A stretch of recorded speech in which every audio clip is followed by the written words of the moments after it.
Welcome to మీరమ్మ Hindi విద్యాలయం. ప్రియమైన 10వ తరగతి విద్యార్థులకు మరి ఈరోజు నేను ఒక విషయాన్ని మీతో పంచుకోవాలని అనుకుంటున్నాను. మరి లాక్డౌన్ కారణంగా మనం ఏదైతే వెనకబడి ఉన్నామో, మెయిన్ ఏంటంటే ఈ పాటికల్లా మనకి సంక్రాంతి ఈ ఫెస్టివల్ వచ్చేసరికి క్వార్టర్లీ కూడా అయిపోయేది. ఫార్మేటివ్ అసెస్మెంట్లు 2 అయిపోయేవి, అట్లాగే సమ్మేటివ్ 1 కూడా జరిగి ఉండేది. కానీ ఇప్పుడు మనం బాగా ఆలస్యమైంది. అయితే ఇప్పుడు హాలిడేస్ తర్వాత మనకి ఫార్మేటివ్ అసెస్మెంట్ అనేది కంపల్సరీ జరుగుతుంది కదా. ఆల్రెడీ మనకి సిలబస్ కూడా వచ్చేసింది. మనకు తెలుసు కదా, మనకి 10th క్లాస్ లో మనకి ఏమేం పాఠాలు ఉన్నాయి. బర్స్తే బాదల్, కవితా పాటు, అలాగే ఈద్గాహ్ గజ్జ పాటు, అలాగే ఉపవాచక నుంచి శాంతికి రాహమే. ఈ 3 పాఠాలు కనుక మనం క్షుణ్ణంగా నేర్చుకున్నట్లయితే మరి మనం ఏదైతే రాయబోతూ ఉన్నామో ఫార్మేటివ్ అసెస్మెంట్, అందులో మంచి మార్క్స్ మనం సంపాదించుకోవచ్చు. మీరందరూ కూడా మంచి మార్కులు తెచ్చుకోవాలనే ఉద్దేశంతో నేను ఈరోజు ఈ ఫార్మేటివ్ అసెస్మెంట్ గురించి చెప్పదలుచుకున్నాను. మరి ఫార్మేటివ్ అసెస్మెంట్ హిందీలో ఏమంటాం మనం? రచనాత్మక్ ఆకలన్. రచనాత్మక్ ఆకలన్ 1 కదా మనం వెళ్ళిపోతున్నాం.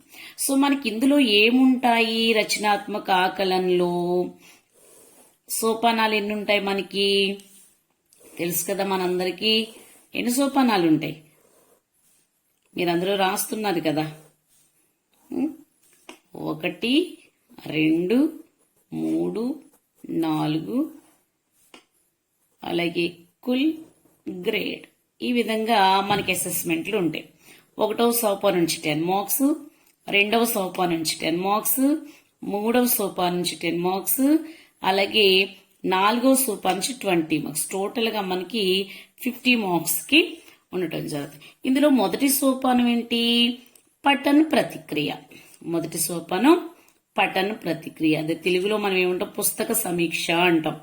ఇందులో మనం ఏం చేస్తాము? పఠన ప్రతిక్రియలో మనకు నచ్చినటువంటి ఒక కథను మంచిగా చదివి అందులో విషయం ఏంటి, అందులో ఆ కథలో ఉన్నటువంటి పాత్రగన్ ఎవరెవరు ఉన్నారు, ఎలా ఉన్నారు, ఆ కథ వల్ల నీతి ఏంటి అన్నటువంటిది పఠన ప్రతిక్రియ, అంటే తెలుగులో పుస్తక సమీక్ష అని పిలువబడేటువంటి పఠన ప్రతిక్రియలో మనం ఇది చేస్తాం. అలాగే రెండవదిగా ఏం చేస్తాం మనం? రెండవదిగా మనం చేసేదేంటి? పరియోజన కార్యం కదా. పరియోజన కార్యం. పరియోజన కార్యం అంటే ప్రాజెక్ట్ వర్క్ కదా. పరియోజన కార్యం ప్రాజెక్ట్ వర్క్. ఈ ప్రాజెక్ట్ వర్క్ కి పఠన ప్రతిక్రియకు కూడా 10 మార్క్స్ ఉంటుంది. ఇందులో పరియోజన కార్యంలో మనం ఏం చేస్తాం? ఏదైనా ఒక సపోజ్ మనం ఎక్కువగా 10th క్లాస్కి వచ్చేసరికి ఏం చేస్తామంటే నిబంధన ఏదైతే ఉందో అవే తెచ్చుకుంటాం అనమాట.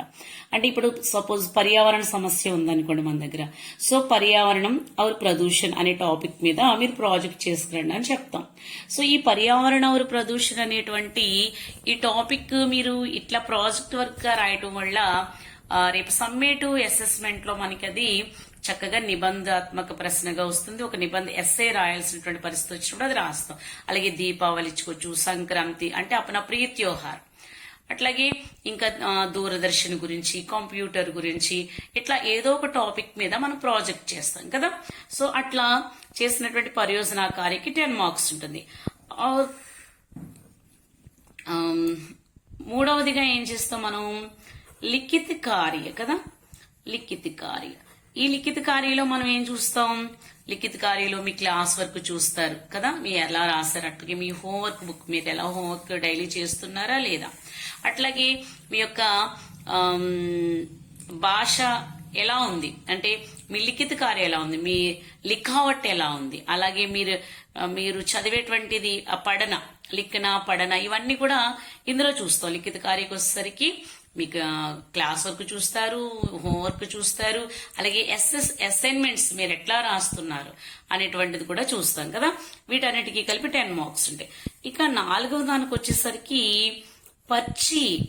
పశ్చిమ అనే లఘు పరీక్ష. అన్నమాట అంటే చిన్న ఎగ్జామ్ ఉంటుంది కదా, లఘు పరీక్ష. ఈ లఘు పరీక్ష అంటే అసైన్మెంట్ కన్నా కాస్త ఎక్కువగా ఉంటుంది కదా, పచ్చి అంటాం దీన్ని. సో లఘు పరీక్ష, ఈ లఘు పరీక్షకి 20 మార్క్స్ ఇవ్వబడతాయి కదా. సో ఇప్పుడు ఈ రోజు నేను మీకు ఇందులో మరి మొదటిగా పచ్చి గురించే చెప్పేస్తాను. ఈ 10 మార్క్స్ వి అంటే ఎగ్జామ్ దగ్గరకు వచ్చేస్తుంది కాబట్టి ముందు నేను కింద నుంచి వస్తాను కదా. 4th వన్ చెప్తాను, పచ్చి ఎలా ఉంటుంది, ఇవ్వబడినటువంటి ఆ 3 పాఠాల నుంచి మనకి ఏమేమి ఇస్తారు, ఎలా ఇస్తారు అన్నది నేర్చుకుందాం. మొదటిగా రచనాత్మక ఆకలన్ ఏకకి సంసిద్ధత. ఈరోజు మనం రచనాత్మక ఆకలన్ యొక్క తయారీని చూద్దాం. ఎలా తయారవ్వాలి మనం ఈ రాయబోతున్నటువంటి ఎగ్జామ్ కోసం అనే దాన్ని చూసినట్లయితే, మొదటిగా మనకి ఇవ్వబడిన పాఠాలు మనకి తెలియాలి. బరస్తే బాదల పద్యబాగు, ఈద్గాహ్ గజ్జబాగు, శాంతికి రాహ్మే ఉపవాచక్. ఈ 3 కూడా మనకి రచనాత్మక ఆకలన్ 1కి ఉన్నటువంటి పాఠ్యాంశాలు. ఇందులో మనం పర్చీ గురించి కదా చెప్పుకుంటున్నాము. సో ఈ పర్చీని మనకి 3 సోపానాల కింద ఇస్తాడు. పర్చీని ఎలా ఇస్తాడు, మనకి 3 సోపానాలుగా ఇస్తాడు. మొదటిది అర్ధగ్రాహ్యత ప్రతిక్రియ. దీని నుంచి ఒక 5 మార్క్స్ కి ఇస్తాడు. అట్లాగే మరి రెండవ అంశం ఏంటి, రెండవ అంశంలో మనం చూసినట్లయితే అభివ్యక్తి సృజనాత్మకత. ఈ అభివ్యక్తి సృజనాత్మకత నుంచి మనకి ఎన్ని మార్క్స్ ఇస్తాడు అంటే 15 మార్క్స్ ఇస్తాడు. తర్వాత వచ్చేసి 3వ పని వచ్చి భాషాకి బాత్ నుంచి కూడా మనకు ఒక ఎన్ని మార్క్స్ ఉంటాయి, మనకి భాషాకి బాత్ నుంచి అంటే 10 మార్క్స్ ఉంటాయి. అంటే టోటల్ గా మనకి ఇక్కడ ఎన్ని మార్క్స్ వస్తుంది అంటే, ఈసారి రానుందంటే లాస్ట్ టైం వరకు కూడా 20 మార్క్స్ కి ఇవ్వబడేది, కానీ ఈసారి ఏంటంటే మనకి బాగా లేట్ అవుతుంది. దానివల్ల మనకి 15 ప్లస్ 30 మార్క్స్ ఓవరాల్ గా 30 మార్క్స్ కి ఇవ్వడం అనేది జరుగుతుంది అనమాట. చూద్దాం ఎలా ఉంటుంది పేపర్ ఏంటి అన్నది చూద్దాము. సో ఇందులో మనం చూసినట్లయితే మొదటిగా అర్ధగ్రాహ్యత ప్రతిక్రియ, దీని నుంచి మనకు వచ్చేటువంటివి 5 మార్క్స్.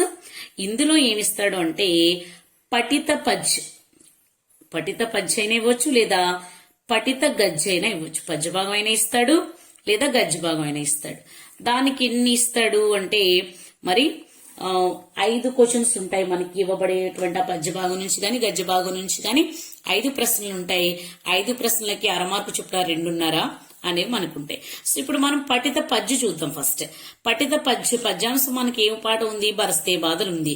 ఇందులో మనకి ఎన్ని పద్యాలు ఉన్నాయి, 4 పద్యాలు ఉన్నాయి. మీకు బాగా తెలుసు కదా, మనం ఆల్రెడీ ఒక్కొక్క పద్యాన్ని కూడా ఒక్కొక్క ఎపిసోడ్ గా చెప్పుకోవడం జరిగింది. ప్రతి ఎపిసోడ్ లో కూడా పద్యం యొక్క ఈ పద్యం నుంచి ఒక్కొక్క పద్యం నుంచి ఏ ప్రశ్నలు ఇస్తాడు, 5 ప్రశ్నలు కూడా మనం చెప్పుకున్నాం.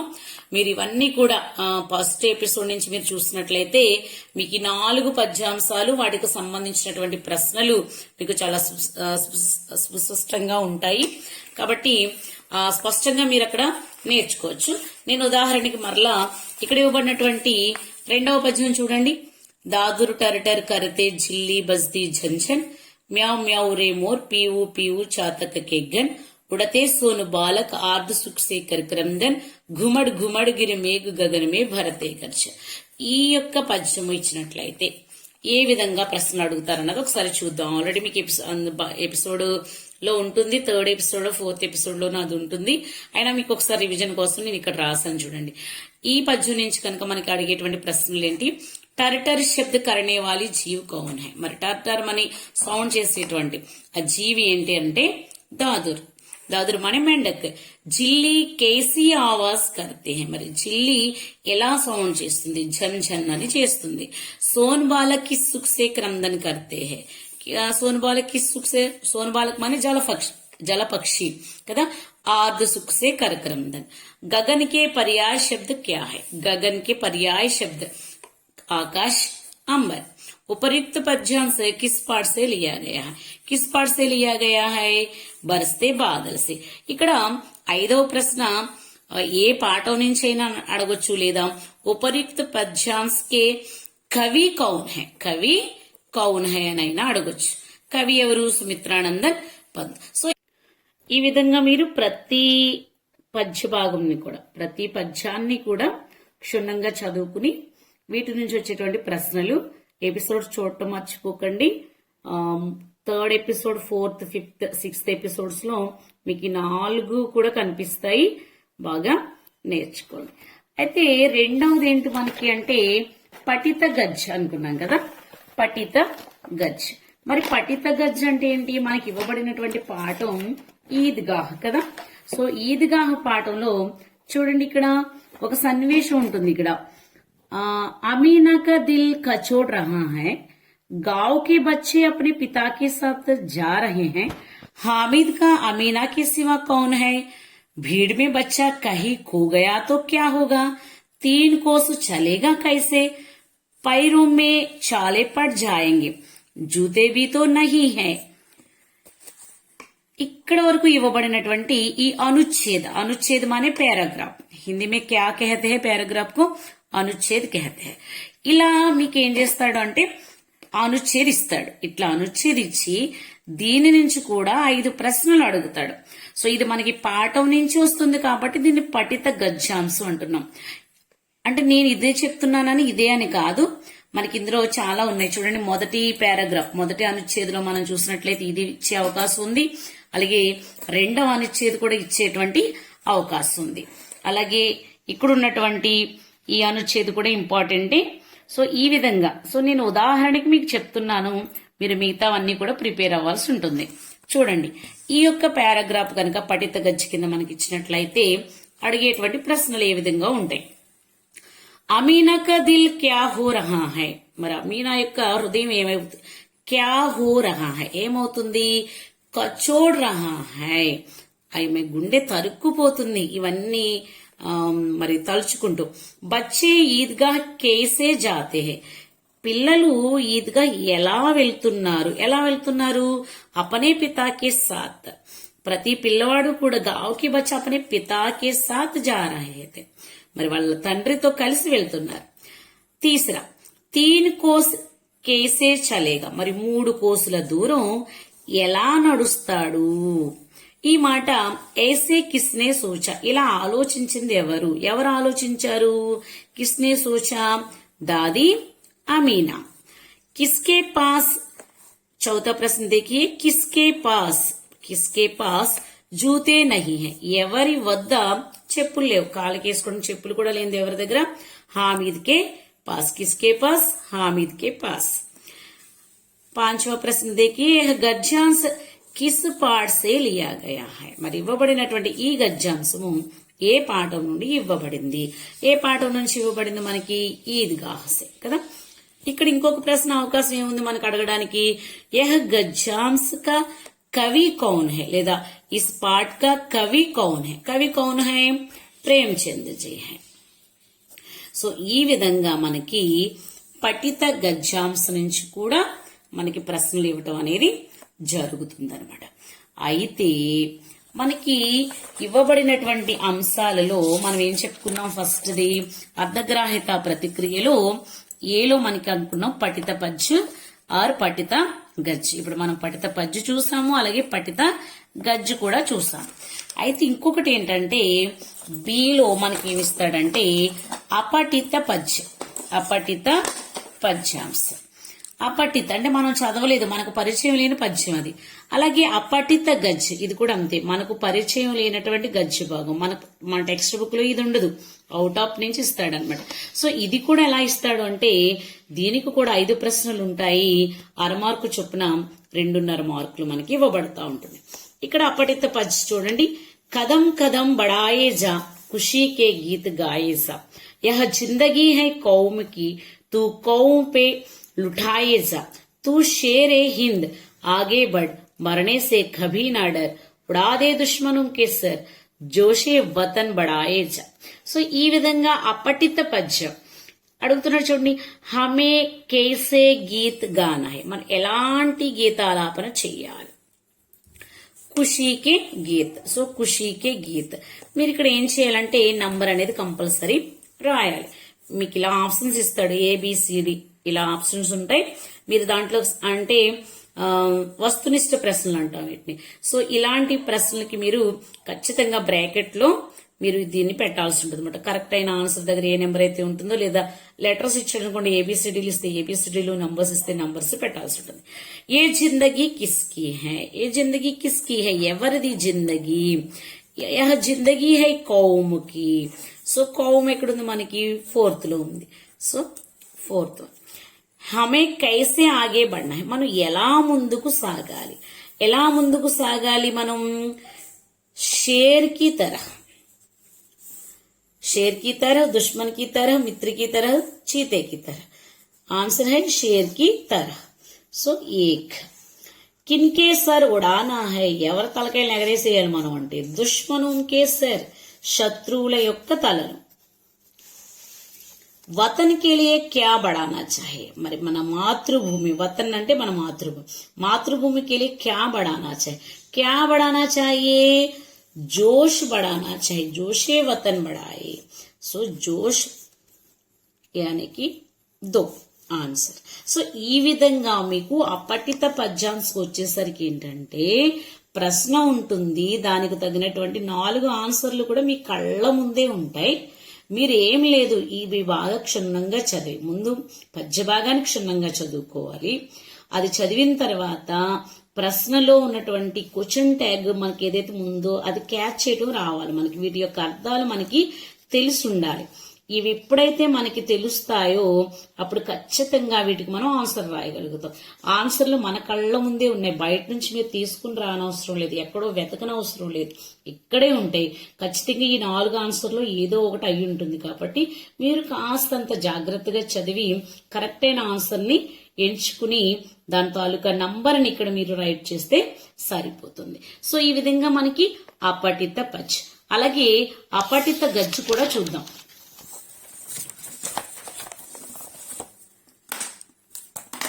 చూడండి ఇక్కడ అపఠిత గజ్జ. पाटलिपुत्र नगर नंद मौर्य और गुप्त सम्राटों की राजधानी रहा है. दूर दूर तक इस नगर की कीर्ति फैली हुई थी. राजधानी होने से देश भर के प्रतिष्ठित पंडित यहाँ एकत्र होते थे. प्रख्यात नालंदा विश्वविद्यालय भी पटना से ज्यादा दूर नहीं था. చూడండి పాటలీపుత్ర నగరాన్ని నందవంశం వారు, మౌర్యులు, అలాగే గుప్తులు, ఈ చక్రవర్తులు అందరూ కూడా రాజధానిగా చేసుకుని దేన్ని పాటలీపుత్రాన్ని రాజధానిగా చేసుకుని మౌర్యులు, నంద వంశం వాళ్ళు పరిపాలించారు, మౌర్యులు పరిపాలించారు, గుప్తులు పరిపాలించారు. దూర దూర తక్ ఇస్ నగర్ కి కీర్తి ఫైల్ హుయి. చాలా వరకు ఈ నగరం యొక్క ఖ్యాతి, ఏ నగరం, పాటలీపుత్ర నగరం యొక్క ఖ్యాతి వ్యాపించింది. రాజధాని హోనేసే, పాటలీపుత్రం రాజధాని కాబట్టి దేశ్ భర్కే ప్రతిష్ఠిత పండిత్, మరి దేశంలో నలుమూల నుంచి కూడా పండితులు యహా ఏకత్ర హోతే, ఎక్కడ పాటలీపుత్రంలోనే కూడేవారు. ప్రఖ్యాత నలందా విశ్వవిద్యాలయం బి, మరి ప్రసిద్ధి చెందినటువంటి విశ్వవిద్యాలయం, ఏ విశ్వవిద్యాలయం, నలందా విశ్వవిద్యాలయం. పాట్నా సే జాదా దూర్ నహిత, పాట్నా నుంచి దూరం ఏమో కాదండి. అంటే పాట్నా పాటలీపుత్ర రెండు ఒకటే అని మనం అర్థం చేసుకోవాలి. పాటలీపుత్ర కినికి రాజధాని రహే, మరి పాటలీపుత్రం అనేది ఎవరి యొక్క రాజధానిగా నడిచింది, నందులుక, గుప్తులుక, మౌర్యులిక అంటున్నాడు. కానీ ఆన్సర్ ఏంటి, తీనోంకి, ముగ్గురికి కూడాను కదా, ముగ్గురికి కూడా రాజధాని. और दूसरा प्रश्न देखिए, పాటలీపుత్ర కా ఔర్ ఏక్ నామ్ క్యా హై, మరి పాటలీపుత్రానికి ఇవ్వబడినటువంటి ఇంకొక పేరు ఏంటి అని అడుగుతున్నాడు. ఇంకో పేరేంటి, పాట్నా. పాట్నాకి నజదీక్ కౌన్సా విశ్వవిద్యాలయ, మరి పాట్నాకి దగ్గరలో ఉన్నటువంటి విశ్వవిద్యాలయం ఏంటి, ఏ విశ్వవిద్యాలయం, నలంద విశ్వవిద్యాలయం. ఏక్. చౌथा, देश भर के पंडित क्यों एकत्र होते थे, ఎందుకు దేశంలో ఉన్నటువంటి పండితులందరూ కూడా ఎందుకు ఏకమయ్యేవారు అంటే రాజధాని होने से देश भर के प्रतिष्ठित पंडित यहाँ एकत्र होते थे దేనికోసం అంటే प्रसिद्ध पहली हुई थी కదా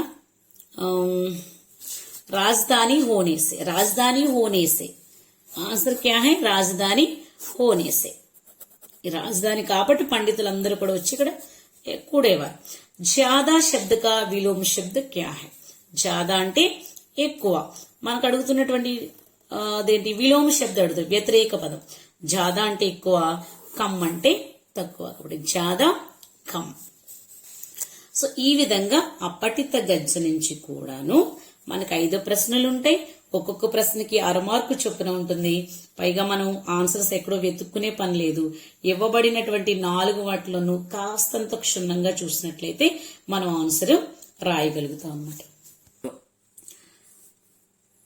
మనకి పర్చి నుంచి ఎన్ని ఉన్నాయని చెప్పుకున్నాం 3 సోపానాలు మనకి కనపడుతూ ఉంటాయి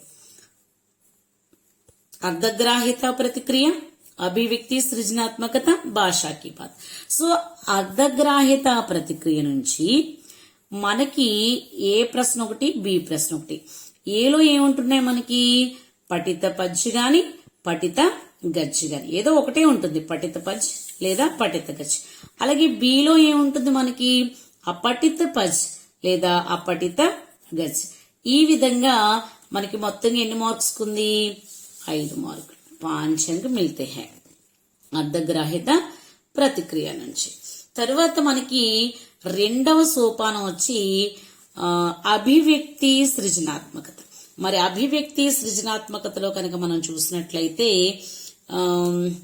ఎన్ని ఉంటాయంటే ఇందులో లఘు ప్రశ్న ఉంటాయి అలాగే నిబంధాత్మక ప్రశ్నలు కూడా ఉంటాయి నిబంధాత్మక ప్రశ్న లఘు ప్రశ్న నిబంధాత్మక ప్రశ్న మరి లఘు ప్రశ్నలు వచ్చేసరికి మన బరస్తే బాధల పాఠ్యాంశంలో 2 కనిపిస్తాయి అలాగే నిబంధాత్మక ప్రశ్న అంటే బరస్తే బాధల సారాంశము ఈద్గాహ్ సారాంశము కూడా ఉంటుంది సో ఇక్కడ లఘు ప్రశ్నలకు వచ్చేసరికి ఉపవాచక నుంచి కూడా మనకి ఉండటం జరుగుతుంది సో ఎలా అంటే గద్యము నుంచేమో మనకి అభివ్యక్తి సృజనాత్మకతకు వచ్చేసరికి పద్య భాగం నుండి 2 ప్రశ్నలు ఉంటాయి గద్య భాగం నుంచి 2 ప్రశ్నలు ఉంటాయి ఉపవాచక నుంచేమో 1 ప్రశ్న ఇవ్వబడుతుంది ఈ విధంగా 5 ప్రశ్నలు 5 రెళ్ళు 10 మార్కులు ఈ విధంగా మనకి అభివ్యక్తి సృజనాత్మకత నుంచి కూడాను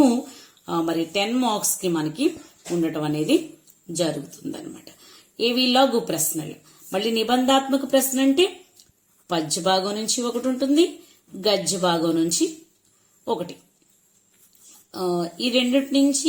ఈ రెండిట్లో నుంచి 1 ఇస్తే పద్యం నుంచి అన్న ఇవ్వాలి లేదా గద్య భాగం నుంచి అన్నా ఇవ్వాలి దీనికి 5 మార్క్స్ అనేది ఉండటం జరుగుతుంది ఈ విధంగా 15 మార్క్స్ కి మనకి అభివ్యక్తి సృజనాత్మకత అనేది ఉండటం జరుగుతుంది మరి అభివ్యక్తి సృజనాత్మకత రేపటి క్లాస్ లో నేర్చుకుందాం ధన్యవాదాలు